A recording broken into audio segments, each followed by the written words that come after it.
दोस्तों, गर्मी का मौसम शुरू हो गया है और इस मौसम के शुरू होते से ही मच्छरों की संख्या भी एकदम से बहुत ज़्यादा बढ़ गई है और इस वजह से मलेरिया और डेंगू का प्रकोप जो है वो देश में बढ़ता ही जा रहा है।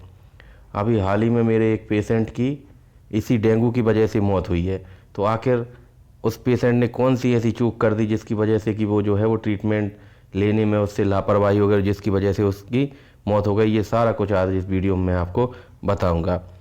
तो डेंगू जो है एक वायरस के द्वारा होने वाली बीमारी है और इसमें जो है वो ये जो है वो एडीज एजिप्टाई, जिसे हम टाइगर मॉस्किटो बोलते हैं, उसके काटने से जो है वो उस मच्छर के काटने से ये वायरस जो है वो फैलता है। और ये जो बीमारी है इसके केसेस जो है वो बहुत तेज़ी से इस समय देश में बढ़ रहे हैं। ऐसा लग रहा है कि फिर से जो है वो कहीं ना कहीं डेंगू की लहर देखने को मिल रही है। एक तरफ कोरोना वायरस, H3N2 वायरस और दूसरा और ये अब जो है वो डेंगू के केसेस भी बढ़ना शुरू हो गए हैं।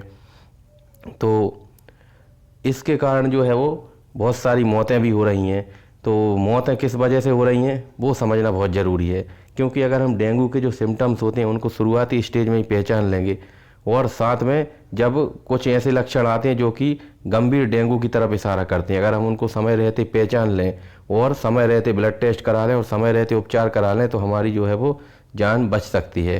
तो उस पेशेंट के केस में ऐसा क्या हो गया जिसकी वजह से कि जो है वो बच नहीं पाया, सारा कुछ उसके बारे में बताऊंगा।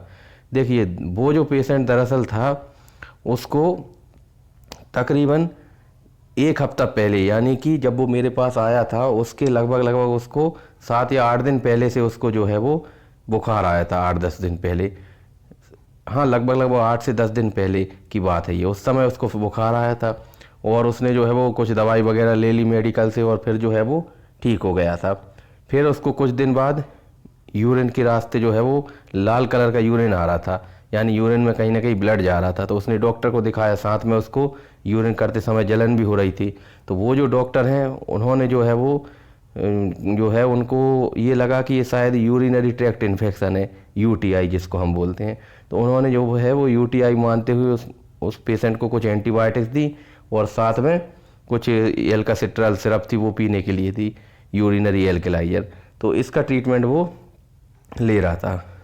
इसके बाद जो 7वें से 8वें दिन के बाद जब उसको वीकनेस बहुत ज़्यादा होने लगी तो उसके बाद फिर जब वो मेरे पास आया तो मैंने जब उसकी ब्लड टेस्ट कराया, सीबीसी कराया, तो उसमें उसका प्लेटलेट काउंट आया 63,000, यानी 63,000। अब हम सभी को पता होना चाहिए कि नॉर्मल जो प्लेटलेट्स होती हैं ब्लड के अंदर उनकी जो है वो मात्रा 1.5 लाख से लेके 4.5 लाख, यानी 1.5 लाख से लेके 4.5 लाख, 4.5 लाख के बीच में पर क्यूबिक mm में होना चाहिए। तो उसका प्लेटलेट सिर्फ और सिर्फ 63,000 था, यानी कि थ्रोम्बोसाइटोपिनिया की कंडीशन उसके अंदर थी।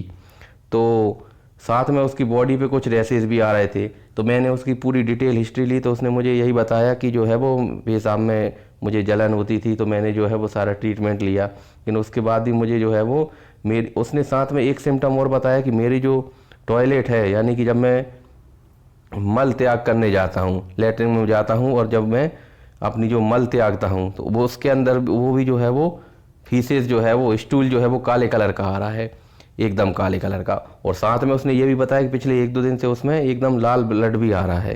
तो इसको देख के मैं समझ गया कि कहीं ना कहीं इसमें जो है वो इसके अंदर हेमरेजिक मैनिफेस्टेशंस आ रहे हैं, यानी ये जो व्यक्ति है 1 हफ्ता लगभग गुजर चुका है। और इस स्थिति में डेंगू में होता क्या है कि जब 1 हफ्ता गुजर जाता है तो उसके बाद कई बार व्यक्ति जो है वो पेशेंट जो है वो डेंगू हेमरेजिक फीवर की कंडीशन में चला जाता है, जिसे हम DHF बोलते हैं। और इसमें बॉडी के किसी भी हिस्से से, नाक से, मुंह से, पेशाब के रास्ते या फिर जो है स्टूल में खून आने लगता है। इसको हम डेंगू हेमरेजिक फीवर बोलते हैं और ये जो है वो डेंगू के गंभीर होने का लक्षण है। तो सबसे पहले हम देख लेते हैं कि डेंगू के जो है वो टिपिकल सिम्टम्स किस तरह के होते हैं। तो इसमें जो है वो बॉडी पे रैसेज आते हैं। देखिए, इस तरह के जो है वो रैसेज, लाल कलर के ऐसे रैसेज आने लगते हैं।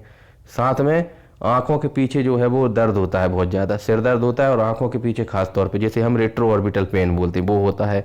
उल्टी हो सकती है कई बार, पेट दर्द होता है और साथ में जोड़ों में बहुत दर्द होता है, हाथ पैरों में दर्द होता है। जोड़ों में इतना ज़्यादा दर्द होता है कि मरीज जो है वो टॉयलेट तक भी नहीं जा पाता है, उसको 2 से 3 आदमियों के सहारे की ज़रूरत पड़ती है। साथ में कई बार जब डेंगू हेमरेजिक फीवर में चला जाता है व्यक्ति तो उस कंडीशन में उसे खून की उल्टियाँ होने लगती हैं या फिर उसमें जो है वो स्टूल में से खून जाने लगेगा।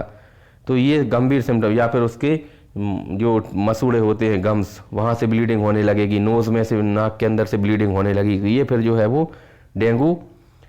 और इसके बाद एक और स्थिति होती है जिसे हम बोलते हैं डेंगू शॉक सिंड्रोम। तो जो डेंगू हेमरेजिक फीवर रहता है उसके 2 से 3 दिन बाद, जब वो कंप्लीट हो जाता है उसके बाद 2 से 3 दिन बाद जो है वो मरीज जो है 2 से 3 दिन के लिए जो है वो डेंगू शॉक सिंड्रोम की कंडीशन में भी रहता है। देखिए पहले नंबर तो हम देख लेते हैं कि माइल्ड डेंगू के क्या सिम्टम्स होते हैं और साथ में सीवियर डेंगू के क्या सिम्टम्स होते हैं।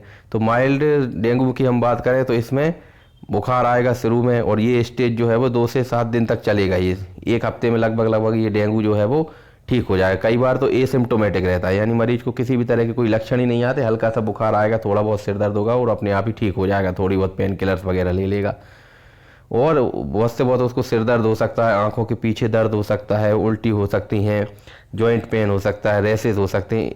और इसमें कुछ नहीं करना, मरीज को जो है वो पैरासीटामोल लेना है बुखार के लिए भी और हाथ पैरों में दर्द वगैरह के लिए भी।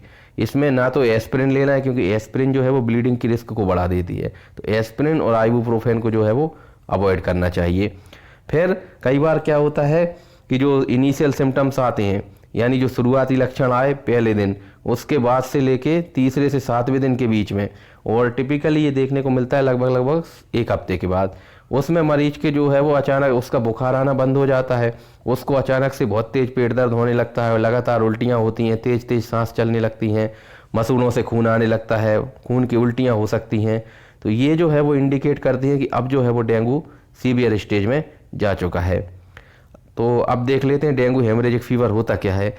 ये जो है वो एक डेंगू फीवर की कॉम्प्लिकेशन है, जिसमें कि डेंगू जो है वो मोर सीरियस कंडीशन में चला जाता है। इसे हम DHF बोलते हैं, और इस DHF के बाद पेशेंट जो है वो कई बार डेंगू शॉक सिंड्रोम में चला जाता है, जिसमें उसका ब्लड प्रेशर बहुत ज़्यादा कम होने लगता है, और जिसकी वजह से जो है वो उसके ऑर्गन फेलियर होता है और उसकी जो है वो डेथ हो जाती है। तो जो डेंगू हेमरेजिक फीवर है DHF, इसके सिम्टम्स में हम बात करें तो इसमें व्यक्ति का जो है प्लेटलेट काउंट बहुत कम हो जाता है। कई बार तो प्लेटलेट काउंट इतना कम हो जाता है कि 10,000 से भी कम हो जाता है। और जब 10,000 से कम हो जाता है प्लेटलेट, तो उस कंडीशन में हमें जो है वो तत्काल प्लेटलेट चढ़ाने की ज़रूरत पड़ती है। और या फिर कोई ब्लीडिंग मैनिफेस्टेशन आने लगे उस कंडीशन में भी, साथ में ब्लड प्रेशर भी कम होने लगता है, बहुत ज़्यादा थकान रहती है, पेट में दर्द होने लगता है, और साथ में मसूड़ों से भी खून आने लगता है। कई बार स्किन के अंदर भी बारीक बारीक जो है वो ब्लीडिंग हो सकती है। और ये जो पेट दर्द होना कहीं ना कहीं ये इस बात का सिम्टम हो सकता है कि कहीं ना कहीं बॉडी के अंदर इंटरनल ब्लीडिंग शुरू हो गई है। तो ये सारे लक्षणों को पहचान कर जो है वो हम डेंगू का ट्रीटमेंट कर सकते हैं। अब डेंगू जो है, जो सिंपल डेंगू होता है जिसमें कि ज़्यादा कॉम्प्लिकेटेड नहीं होता, विदाउट कॉम्प्लिकेशन, उसका ट्रीटमेंट मैं आपको बता देता हूँ। इसमें कुछ नहीं करना है, एंटीवायरल दवा देने का कोई महत्व नहीं है, यानी कि हमें एंटीवायरल दवा नहीं देना है।